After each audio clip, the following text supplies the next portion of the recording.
Assalamualaikum warahmatullahi wabarakatuh. Selamat datang di channel As by Story. Jangan lupa like, komen dan subscribe serta aktifkan lonceng notifikasi agar tidak ketinggalan cerita menarik lainnya. Sekarang mari kita mulai ceritanya. 2 minggu berlalu. Saat ini keadaan Oma mulai berangsur membaik, namun dokter belum memberikan izin untuk kembali pulang. Setelah menjenguk Oma, Devan mengajak Ana untuk pergi di sebuah taman yang tempatnya tak jauh dari rumah sakit. Mereka berdua kini duduk di sebuah bangku yang tersedia di sana. "Ana, maafkan aku," ucap Devan. "Kenapa tuan muda minta maaf?" tanya Ana sembari menoleh ke arah Devan. "Karena Oma sakit, pernikahan kita jadi tertunda," jawab Devan sambil melihat ke arah Ana. Ana terdiam sejenak sebelum menimpali ucapan Devan. "Tuan, saya rasa kita batalkan saja rencana pernikahan ini," ucap Ana. Devan mengerutkan keningnya. "Apa yang kamu katakan? Aku nggak akan membatalkan pernikahan ini, Ana. Tunggulah, saat keadaan Oma sudah benar-benar membaik, kita akan segera menikah," ucap Devan pada Ana. Ana memanglingkan wajahnya dan menatap kosong ke arah depan. "Saya rasa Nyonya Diva tak menyetujui pernikahan ini," ucap Ana. "Setuju ataupun enggak, aku akan tetap menikahimu, Ana," ucap Devan yang tampaknya tak ingin dibantah. "Tapi, saya nggak bisa, Tuan," ucap Ana lirih. "Apa maksudmu, Ana?" ucap Devan saat mendengar perkataan Ana. Devan jadi teringat sesuatu. Kalau tak salah 2 hari lalu Devan melihat Diva keluar dari kamar Ana. Bukan hanya sekali itu saja Devan melihat, namun sudah 3 kali. Saat itu Devan ingin menanyakan alasan mengapa Diva masuk ke kamar Ana. Namun, Devan yang buru-buru ingin pergi ke rumah sakit, mengurungkan niatnya. Dan kali ini ia baru teringat kembali. "Apa Mama mengancammu?" tebak Devan. Ana terdiam, kemudian Ana menggeleng perlahan. "Enggak Tuan," jawab Ana. "Jangan berbohong," ucap Devan menatap Ana secara intens. Ana menggeleng lagi. Devan menghela nafas beratnya, kemudian tangan kanannya membawa kepala Ana agar bersandar di bahunya. Ana hanya pasrah saat Devan melakukan itu. "Mama pasti merestui kita, Ana. Mama hanya butuh waktu saja," ucap Devan sembari mengelus surai rambut Ana. Ana merasa nyaman dengan posisinya saat ini. "Devan, Ana," tegur Fiona.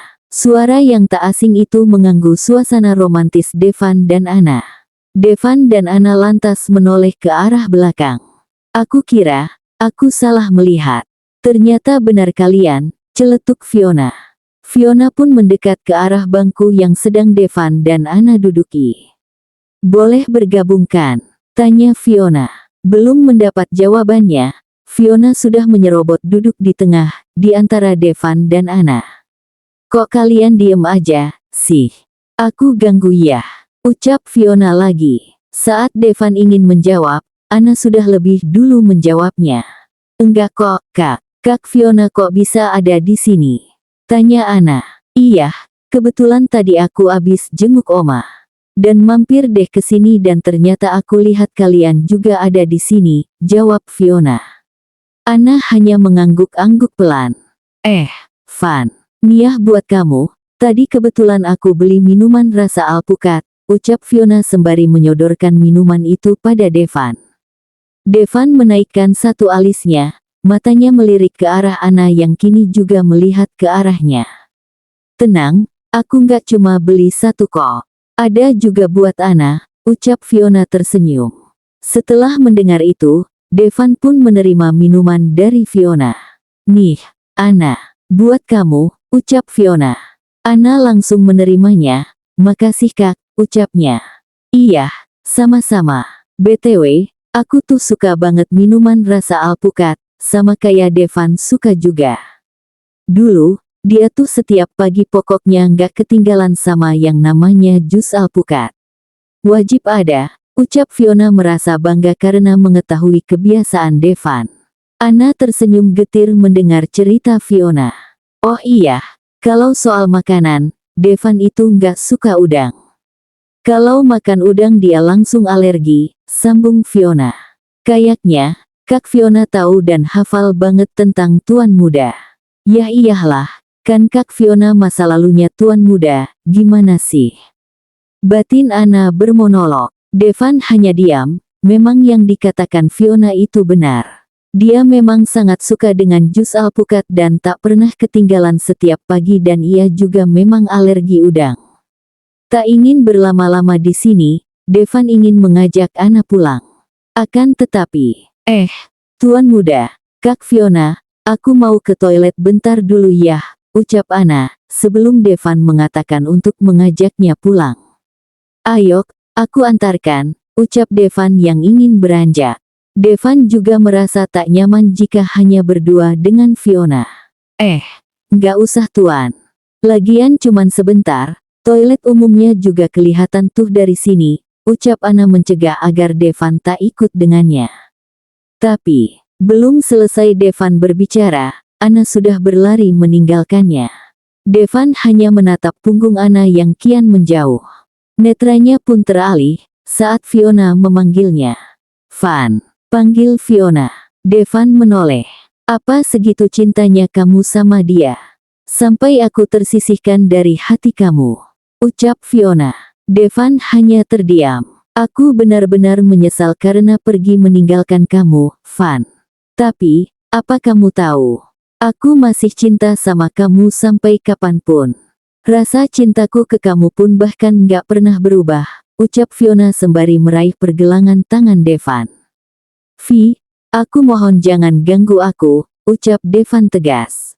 Aku nggak ganggu kamu, Van. Aku cuma pingin hubungan kita seperti dulu. Fiona pun kini bersandar di bahu Devan dan menceritakan kembali kenangan dan kisah masa lalunya. Devan tak menyadari kehadiran Ana yang sudah kembali dari toilet.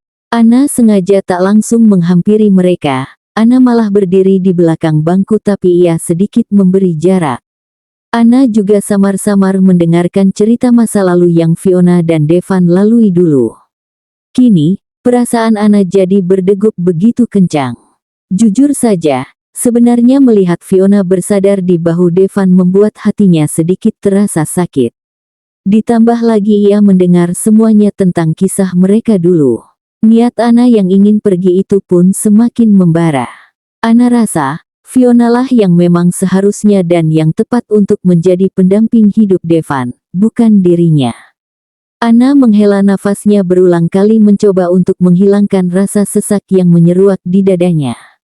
Fiona kini masih fokus bercerita, awalnya Devan mendengarkan semuanya. Namun, saat Ana belum kembali dari toilet, Devan jadi memikirkan Ana, takut terjadi apa-apa pada Ana. Devan menyingkirkan kepala Fiona dari bahunya dan langsung beranjak berdiri. Van, mau kemana? Tanya Fiona yang merasa tak suka karena Devan menyingkirkan kepalanya begitu saja. Belum sempat Devan menjawab, dehem Ana. Devan menoleh, Ana, ucap Devan sambil menghampiri Ana. Kenapa lama sekali? Apa terjadi sesuatu? Tanya Devan khawatir. Melihat kekhawatiran Devan membuat Fiona kesal bukan main, namun ia mencoba menahan rasa kesal itu agar tak meluap di sini. Maaf, Tuan Muda. Tadi, saya agak mules jadi lama deh, ucap Ana berbohong. Padahal, sebenarnya ia sudah dari tadi kembali, namun tak ada yang menyadarinya. Kalau begitu, ayo kita pulang sekarang.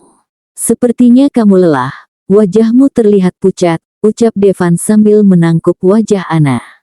Ana melirik sekilas ke arah Fiona yang sorot matanya tengah terbakar api cemburu.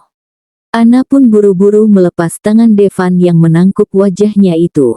Memem, ayo Tuan, ucap Ana. Devan mengangguk, kemudian menggandeng tangan Ana untuk pergi dari sana.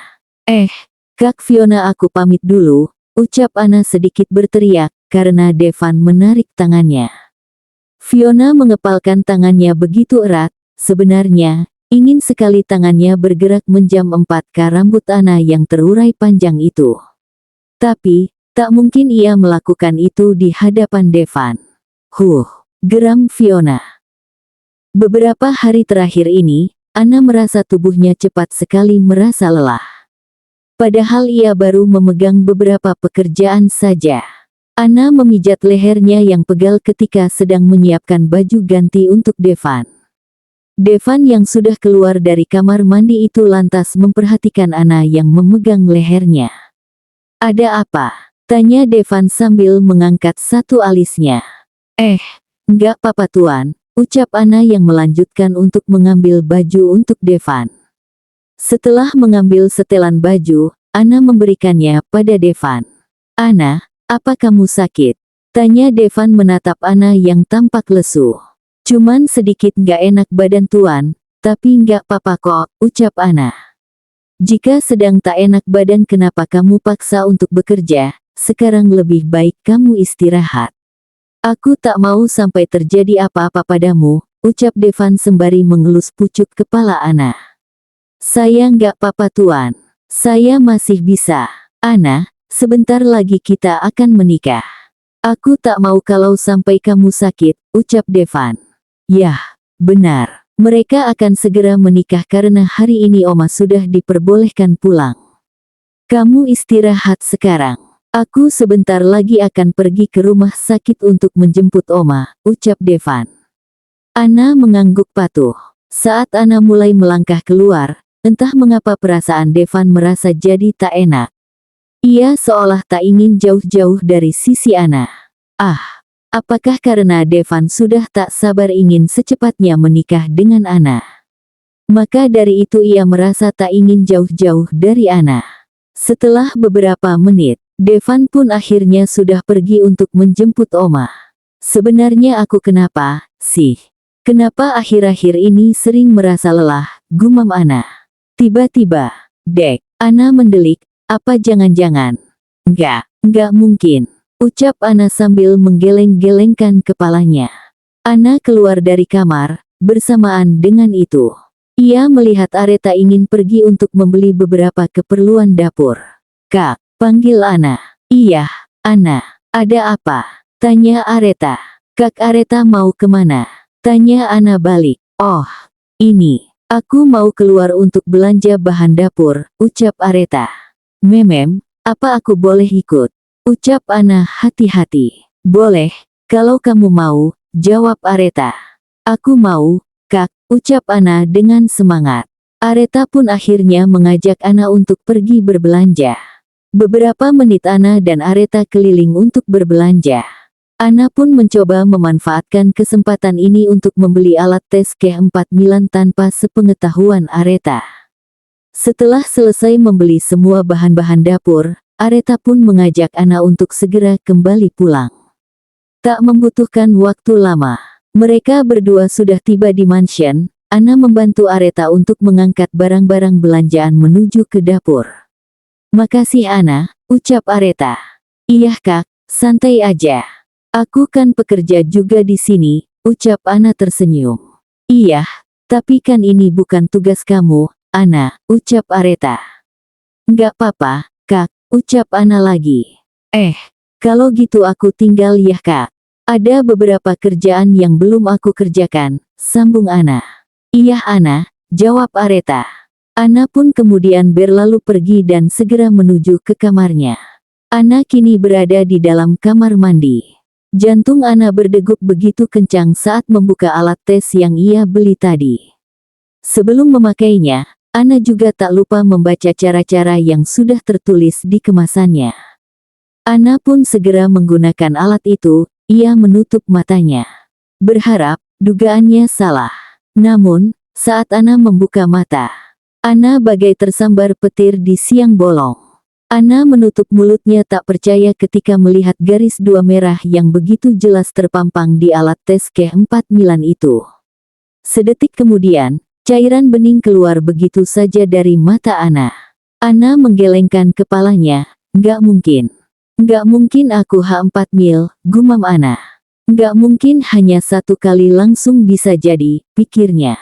Tapi, kenyataannya saat ini. "Hiks, aku harus gimana sekarang?" ucap Anna sembari sesenggukan. Ana mencoba untuk keluar dari kamar mandi dengan langkah gontai. Ana pun duduk di pinggir ranjangnya untuk menenangkan hatinya yang terasa campur aduk. Tiba-tiba, sebuah gedoran pintu mengagetkannya. Brak, brak, Ana, buka pintunya, teriak Diva dari luar kamarnya. Ana dengan cepat menghapus air matanya dan menyembunyikan alat tes K4 itu di bawah batal. Lalu, Ana segera berjalan untuk membuka pintu. Saat pintu sudah terbuka, Diva menerobos masuk ke dalam kamar Ana dan menutupnya secara kasar. "Saya minta kamu pergi dari sini sekarang juga," ucap Diva dengan tatapan tajamnya. "Nyonya saya, apa? Kamu mau menunda-nunda lagi, ha? Kamu pikir saya bot 0H mau menuruti kemauanmu itu? Kalau kamu nggak angkat kaki dari rumah ini sekarang juga saya akan melakukan sesuatu pada dia," ancam Diva sambil menunjukkan sebuah foto seseorang yang begitu sangat Ana kenali. Ana terkejut ketika melihatnya. "Nyonya, apa yang akan Anda lakukan padanya?" "Saya mohon jangan menyakitinya," ucap Ana memohon. Yah, foto itu ternyata adalah foto tetangga Ana yang berada di kampung. Yang tak lain adalah Bude Herni, seseorang yang sangat berjasa di hidup Ana. Karena dulu Bude Herni begitu baik dan sering kali membantu Ana saat Ana sedang kesusahan. Sedangkan Diva mendapatkan foto itu dan informasi tentang Bude Herni melalui Fiona. Fiona menyuruh Diva agar mengancam Ana akan melakukan sesuatu pada orang yang ada di foto itu jika Ana tak segera pergi. "Kamu pergi sekarang sebelum Devan kembali. Maka saya nggak akan melakukan apapun pada orang ini," ucap Diva menyeringai. Ana melihat Diva tak main-main dengan perkataannya. "Tanpa pikir panjang lagi, saya akan pergi sekarang, Nyonya. Tapi, jangan lakukan apapun pada orang yang ada di foto itu," ucap Ana lagi. "Pergi tanpa ada yang melihatmu. Jika sampai ada yang melihatmu pergi ataupun ada yang kau beritahu, maka jangan harap orang ini masih hidup," gertak Diva. Ana mengangguk dengan cepat. "Baik. Saya akan pergi diam-diam. Tolong, berikan waktu untuk mengemas pakaian saya," ucap Ana. "Percepat gerakanmu, saya sudah nggak tahan melihatmu lagi," sentak Diva. Kemudian, Diva keluar dari kamar Ana dan menutup pintu kamar Ana dengan kasar.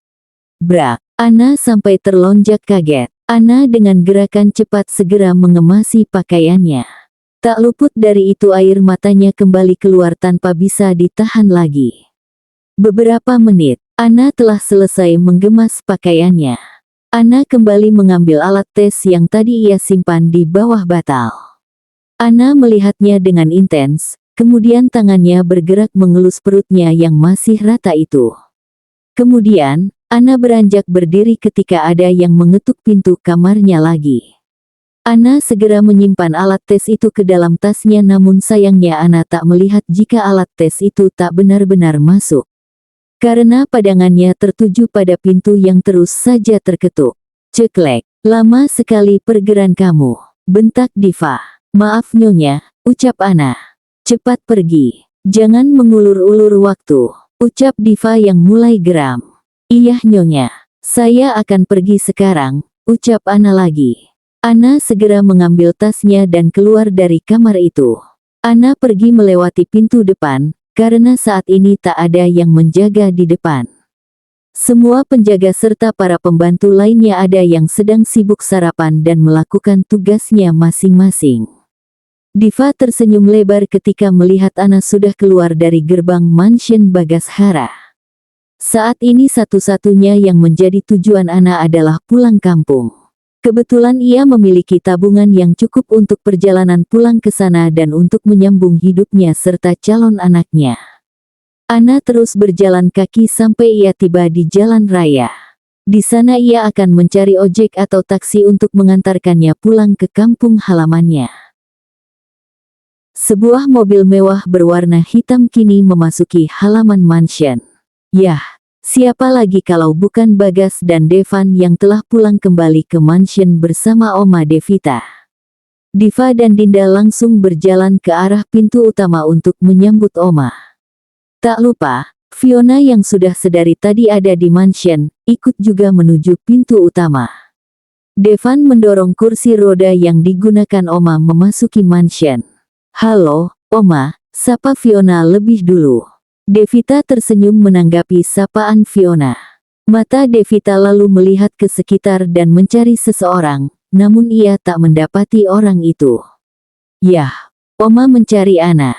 "Oma, alhamdulillah Oma udah bisa pulang. Dinda kangen banget sama Oma," ucap Dinda sambil memeluk Devita. Devita mengangguk dan membalas pelukan Dinda. "Oma, juga kangen." "Kangen kalian semuanya," jawab Devita. "Van, sini biar Mama yang bawa Oma ke kamar," ucap Diva mengambil alih posisi Devan. Devan mengangguk. Kebetulan ia juga mau mencari keberadaan Ana. Mungkin saja Ana sekarang sedang beristirahat di kamar karena tadi ia bilang sedang tak enak badan. Bagas, Diva dan Dinda melangkah mengantar Oma ke kamarnya. Sedangkan Devan ingin melangkah untuk menuju kamar Ana. "Van, kamu mau kemana?" tanya Fiona yang mendekati Devan. "Kenapa?" tanya Devan balik. Ya nggak apa-apa. Aku mau ngobrol-ngobrol bareng kamu," ucap Fiona sembari tersenyum. Devan menghela nafasnya. "Kamu ngobrol aja sama yang lain." "Aku nggak ada waktu," ucap Devan, kemudian berlalu pergi dari hadapan Fiona. Fiona mencoba untuk tetap tersenyum, namun berbeda dengan isi hatinya. Umpat Fiona dalam hati. Tak selang lama, Devan berada di depan pintu kamar Ana. "Tok, tok, tok, Ana," panggil Devan. "Ana," panggil Devan sekali lagi, namun tak ada sahutan. Apa terjadi sesuatu padanya? Gumam Devan. Rasa khawatir dan cemas tiba-tiba menyerangnya. Seharusnya tadi saat menjemput Oma di rumah sakit, ia mengajak Ana agar ia mendapat penanganan dan OP4T. Namun, botnolnya, malah ia meninggalkan Ana dan hanya menyuruh Ana untuk istirahat saja. Jika terjadi sesuatu pada Ana, Devan benar-benar tak akan memaafkan dirinya sendiri. Devan lantas mencoba untuk membuka pintu kamar Ana untuk segera memastikan. Ceklek, kosong. Devan tak melihat keberadaan Ana di sana. Devan bernafas sedikit lega. Apa dia meneruskan pekerjaannya? Bandel sekali, disuruh istirahat malah tetap bekerja, gumam Devan tersenyum sambil menggeleng-gelengkan kepalanya. Devan pikir, Ana tak ada di kamar karena sedang meneruskan pekerjaannya di kamar Devan. Devan pun dengan langkah cepat segera menuju kamarnya. Namun, saat tiba di kamarnya, Devan pun tak menemukan batang hidung Ana. "Ana, kamu di mana?" panggil Devan sedikit berteriak. "Kenapa nggak ada?" gumam Devan. Devan lantas kembali menuruni tangga dan akan mencari Ana di dapur. Namun, pencariannya tetap saja tak membuahkan hasil. "Areta," panggil Devan saat melihat Areta. Areta yang merasa terpanggil itu pun lantas mendekat. "Iya Tuan Muda," jawab Areta. "Apa kamu melihat, Ana?" tanya Devan. "Ana, tadi dia ikut bersama saya pergi belanja, Tuan," jawab Areta. "Lalu sekarang, dia ada di mana?" tanya Devan lagi dengan pertanyaan yang memburu. "Saya nggak tahu, Tuan. Tadi sebelum dia pergi, dia hanya bilang sama saya mau melanjutkan pekerjaannya yang belum ia kerjakan. Terus setelah itu saya tak melihatnya lagi," jelas Areta. Ya sudah. Pergilah dan lanjutkan tugasmu," perintah Devan. Areta mengangguk, kemudian berlalu pergi dari hadapan Devan. Saat ini perasaan Devan jadi tak karu-karuan. Pikirannya melayang kemana-mana. Apa dia pergi dari mansion? Gumam Devan. Devan lantas berjalan cepat untuk kembali ke kamar Ana. Setelah memasuki kamar Ana, Devan langsung membuka lemari pakaian. Dan, jantung Devan rasanya seperti berhenti berdetak saat melihat tak ada satupun baju di dalamnya. Devan langsung luruh ke bawah, kakinya terasa lemas dan seolah tak kuat untuk menopang tubuhnya sendiri. Matanya pun ikut berkaca-kaca. Nggak mungkin. Gumam Devan sambil menundukkan kepalanya. Memori saat-saat bersama Ana pun langsung bermunculan satu persatu di dalam otak 4K Devan. Devan lantas mengangkat kepalanya. Matanya memerah dan tatapannya pun menajam. Satu orang yang harus ia temui saat ini, yaitu Diva. Amarah Devan saat ini benar-benar sudah di ubun-ubun. Devan bisa pastikan, penyebab Ana pergi pasti adalah bersumber dari mamanya. Devan lantas berdiri, kemudian ia berbalik dan ingin melangkah untuk mencari Diva. Saat ia berjalan 2 langkah, sempat sekilas matanya tertuju pada barang asing yang berada di lantai. Devan lantas menolehkan kepalanya dan benar saja Devan menemukan alat tes pack itu yang tergeletak di lantai. Devan buru-buru mengambilnya dan melihatnya. 2 garis, gumamnya. Devan terkejut saat melihat 2 garis merah itu. Itu pertanda bahwa Ana tengah H4 mil saat pergi meninggalkan mansion ini. Devan langsung saja berlari keluar dari sana. Baru saja ia ingin mencari Diva, ternyata Diva, Dinda, dan Bagas baru saja keluar dari kamar Devita. Fiona juga ada di sana, karena saat dia ditinggal oleh Devan, Fiona pergi menuju ke kamar Devita. Wajah Devan terlihat datar, mata merahnya kini menatap tajam ke arah Diva. Bagas dan Dinda sempat saling pandang saat Devan menatap mamanya dengan begitu tajamnya. Mereka bisa menebak pasti ada sesuatu yang terjadi. Diva juga yang tengah ditatap tajam seperti itu dengan putranya, merasa gugup namun ia mencoba berusaha untuk tetap terlihat tenang. Van. Panggil Fiona. Diam, bentak Devan saat Fiona memanggilnya. Fiona terkejut mendapat bentakan itu, mulutnya pun langsung tertutup rapat. Bukan hanya Fiona saja yang terkejut. Diva, Dinda dan Bagas pun juga ikut terkejut. Bagas pun dengan hati-hati membuka suara untuk menanyai sang putra. Van, ada apa? Apa terjadi sesuatu? Tanya Bagas. Devan tak menjawab ucapan Bagas. Mata merahnya masih fokus menatap Diva. Di mana Ana?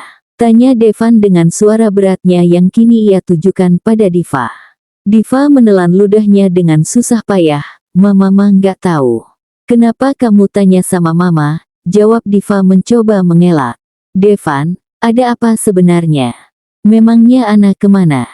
Tanya Bagas lagi untuk memperjelas apa yang sedang terjadi. Ana pergi, Pak, dan penyebab Ana pergi itu adalah Mama. Ucap Devan yang sudah diselimuti amarah. Apa betul, Ma? Tanya Bagas pada Diva setelah mendengar ucapan Devan. Bukan Mama, Pak. Mama nggak tahu apa-apa, ucap Diva lagi mengelak. Terus kenapa bisa Ana pergi? Kalau bukan Mama penyebabnya. Bukannya cuma Mama yang dari awal nggak menyetujui hubunganku dengan Ana. Sentak Devan. Yah, emang Mama dari awal nggak setuju kalau kamu sama Ana. Baguslah kalau dia pergi, mungkin dia sadar diri kalau dia memang nggak cocok bersanding dengan kamu. Dan sekarang lebih baik kamu mulai perbaiki hubunganmu dengan Fiona, ucap Diva dengan entengnya. Fiona tersenyum ketika Diva mengatakan hal itu. Mama pikir dengan Mama nyuruh aku balik lagi sama Fiona, aku akan bahagia begitu. Enggak, Ma. Devan akan bahagia jika Devan bersama Ana. Hardik Devan. Udahlah, Van. Lagian apa sih yang bisa kamu banggakan dari gadis pembantu itu? Biarkan saja dia pergi dan fokuslah pada Fiona. Mama yakin kamu bisa bahagia kalau kembali sama Fiona, celetuk Diva dengan santainya. Mama egois, ucap Devan dengan nada tinggi dan nafas yang memburu. Diva hanya terdiam dengan angkuh. Devan lantas beralih menatap Fiona. Mendapat tatapan tajam dari Devan membuat Fiona sedikit gugup. Harus berapa kali aku bilang, jangan ganggu aku lagi, Fiona. Aku sudah tak mencintaimu, ucap Devan menohok. Fiona mematung. Setelah berkata demikian, Devan pun segera berlalu pergi dari sana untuk mencari keberadaan Ana saat ini. Devan, panggil Diva. Anak itu benar-benar keras kepala, sambung Diva dengan ekspresi kesal. Fiona, lebih baik kamu pulang, ucap Bagas dengan aura dinginnya. Fiona yang merasakan aura itu lantas mengangguk dan segera berpamitan pulang. Setelah Fiona pergi, kini sorot mata Bagas pun menatap Diva. Jangan sampai karena egomu, membuatmu menyesal di akhir, ucap Bagas. Maksud papa, apa? Ucap Diva saat Bagas melontarkan perkataan itu. Putramu itu sangat mencintai Ana. Dia tak akan membiarkan Ana pergi begitu saja dari kehidupannya. Kalau mama tetap kekeh tak memberi restu, papa khawatir dia akan melakukan hal di luar akal sehat manusia, ucap Bagas. Papa jangan menakuti-nakuti mama, sergah Diva. Bagas menghela nafasnya, Devan pernah terluka, Ma. Dan apa sekarang harus terluka lagi? Ucap Bagas. Diva hanya terdiam menyaring dan memikirkan ucapan Bagas. Bersambung.